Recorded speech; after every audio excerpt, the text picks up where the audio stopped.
નડિયાદ શહેરમાં આવેલા પ્રસિદ્ધ સંતરામ મંદિર આજે માનવ મહેરામણ ત્યાં ઉમટી પડ્યું।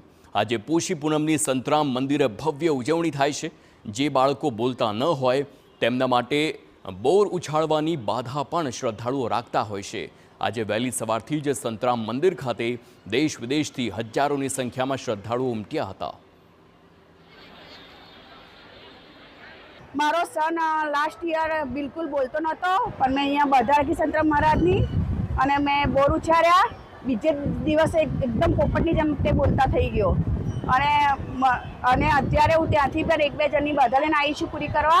मारी 3 વર્ષથી બાધા હતી જે એમને બોલવામાં થોડું પ્રોબ્લેમ હતો તો એમના માટે મેં બોરની અને જીભની બાધા રાખેલી કે જ્યારે બી આ પોષી પૂનમ આવશે ત્યારે હું બોર ઉછાળીને મારી બાધા પૂરી કરીશ અને સારું એવું મને આના ઉપર વિશ્વાસ છે અહીંયા મહારાજનો અને બોલ તો એકદમ સરસ થઈ ગયો છે।